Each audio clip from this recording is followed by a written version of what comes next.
had me sweating in fucking sane. I love that. Not the vibe. I don't know about that. I don't know about all that, but anything in Aaron Warner's privy, devoured. A third nipple? Hi everybody, welcome back to my YouTube channel. A bitch is back talking about books. Finally. I haven't filmed a video in so long. I got like a sore throat. I still have it a little bit. But yeah, I'm here now.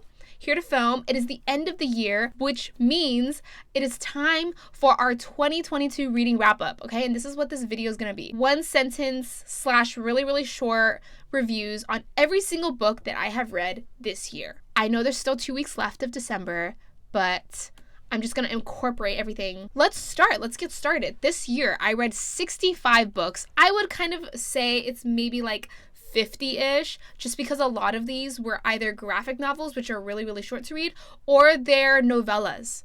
So maybe they're like part of a series, but they're only like 100 pages, or it could be like the Mindfuck series, right? I read that this year. 5 books, but they're all really short. They kind of condense into one book. The first book I read this year, From Lukov with Love, Mariana Zapata. Ivan and Jasmine, absolute soulmates, made me obsessed with ice skating and watching couples ice skating videos for the next 2 weeks after finishing this book. Amazing.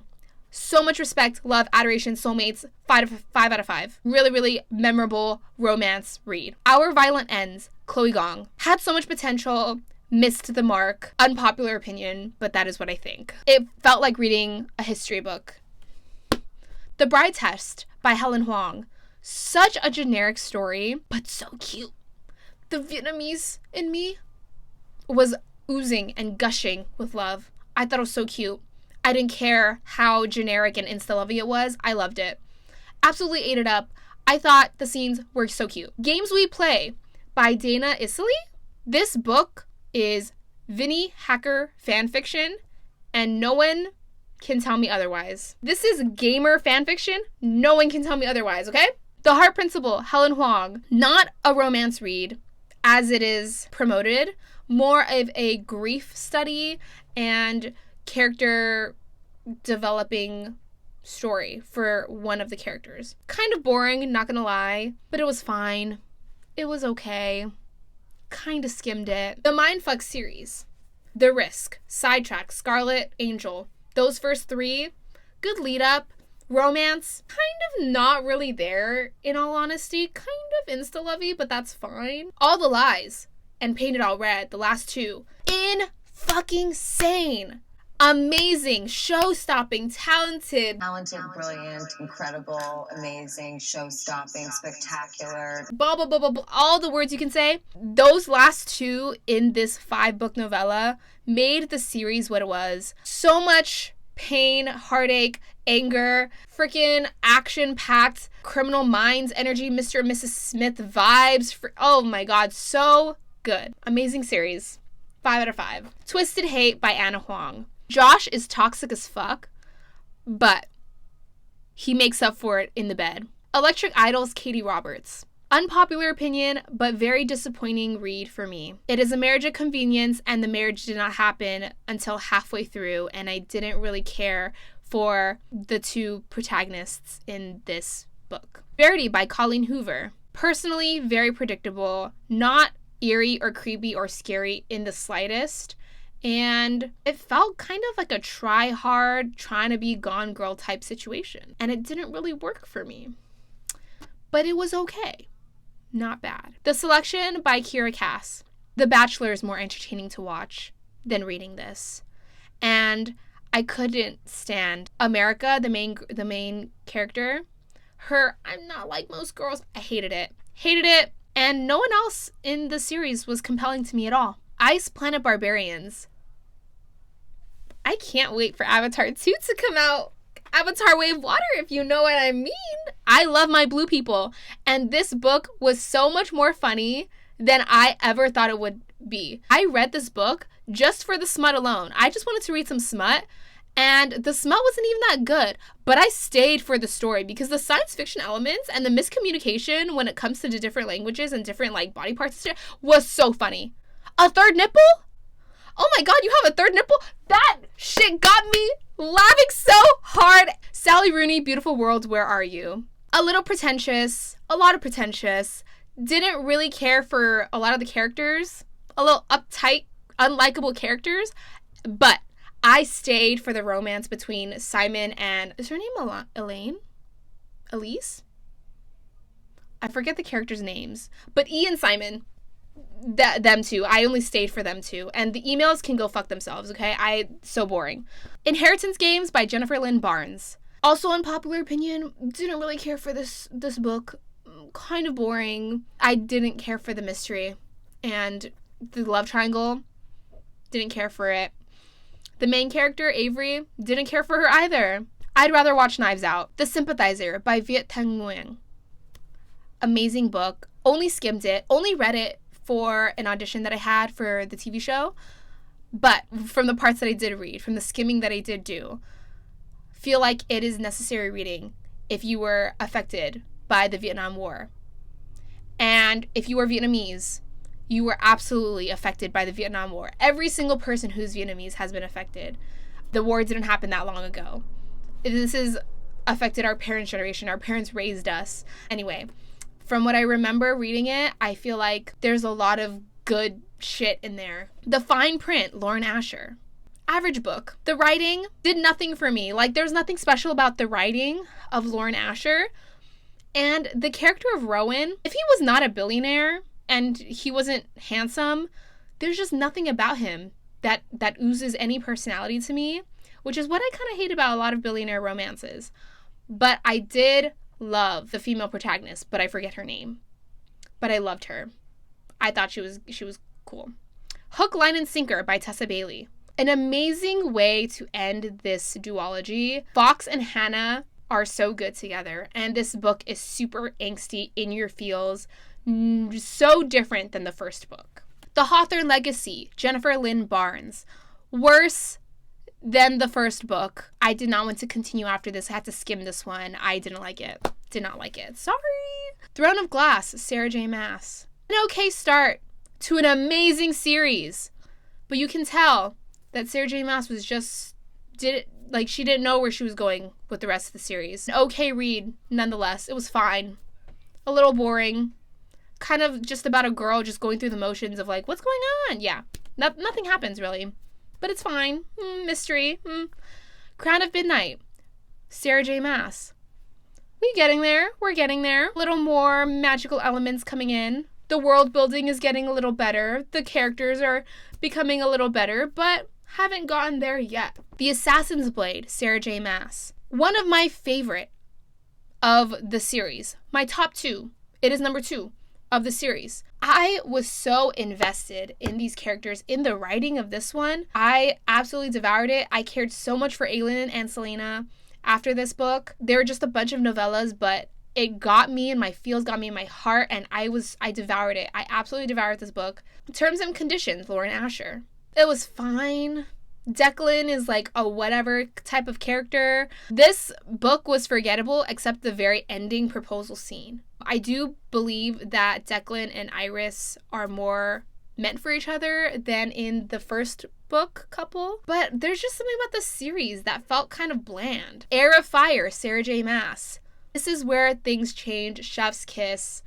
Really, really good. And we meet the love of my life, if you know what I mean. Queen of Shadows, Sarah J. Maas. This one is my favorite, actually, of the entire series. I feel like the action sequences in this are so good, and so much happens. It feels like you're reading 4 books in one. It just flows so well, and I admire that there's just so much going on and so many characters introduced and things like that, but that they can still juggle all of this, that Sarah J. Maas can juggle all of that. Book Lovers by Emily Henry. I am convinced that Emily Henry is a really, really good writer in the way that she can craft soulmates. I believe that the 2 people in this book are soulmates, but only when I'm reading it. Because when I think about it, with every single Emily Henry book that I've read, and I've read them all, I forget what happens in the book after I've read them. Same goes for Book Lovers. It's when you're reading it, when you're in it, you're like, oh my God, I'm obsessed. I love these people. Taking yourself out of the story months later, you just totally forget everything.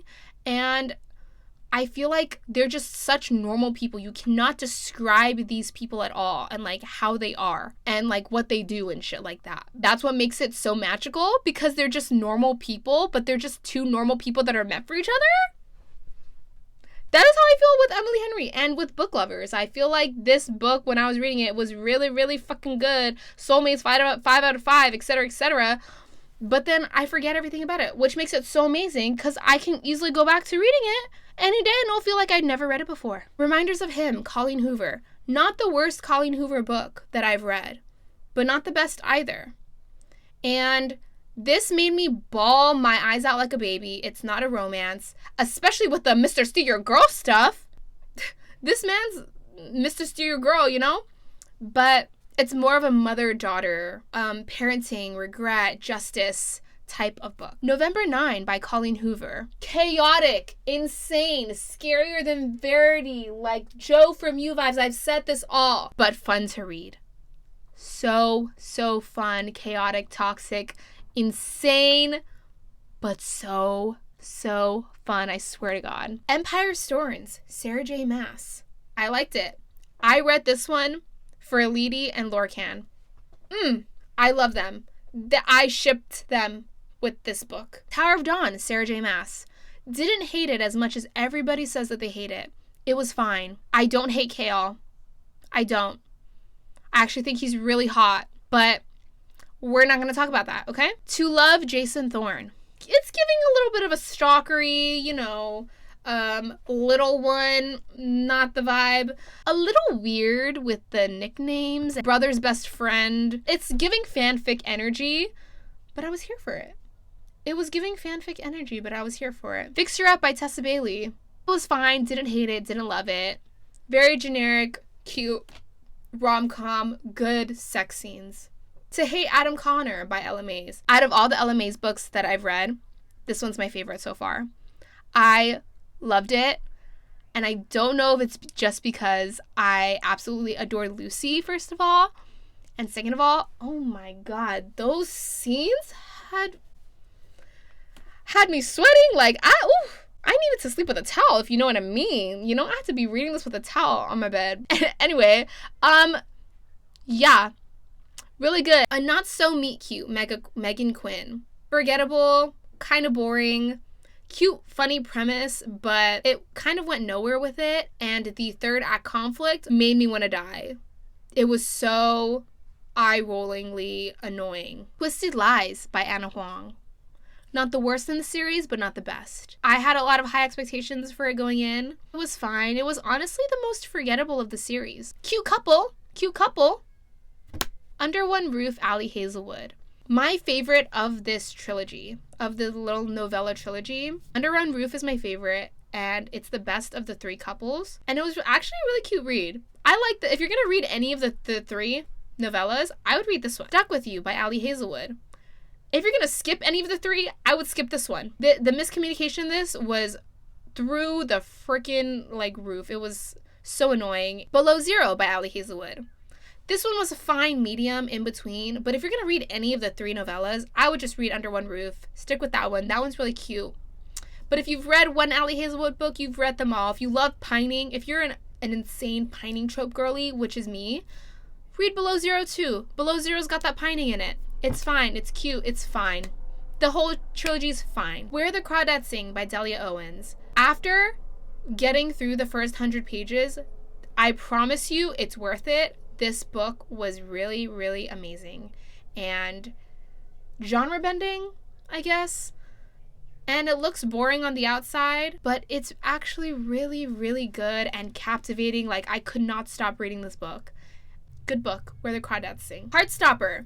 I'm going to put Heartstopper 1 and 2 because those are the only two that I've read. Cute, wholesome, great art style. I haven't finished it yet, but I feel like the TV show also adapted it really well. Chef's Kiss. Set on You, Amy Leah. Boring couple. Premise was okay. I wish we got better plus-size representation. For real. I wish they had this representation in a better book. Kingdom of Ash, Sarah J. Maas. I give props to Sarah J. Maas for being able to juggle all of these characters, all of these storylines and plots, and organizing them in a way where you can still stay invested, traveling from here and there and here and there, all across the world of this book, of this fantasy world, and getting you really invested in these characters and having such vivid characters.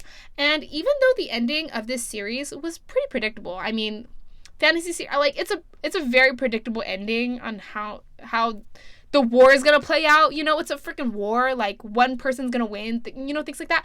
It's very predictable, but I feel like it was well done for what it was. Honey's So Sweet. I don't know who it's written by, but it was fine. I don't know why I read it. I just wanted to start reading manga, and that's the one I picked. And it was fine. Funny you should ask.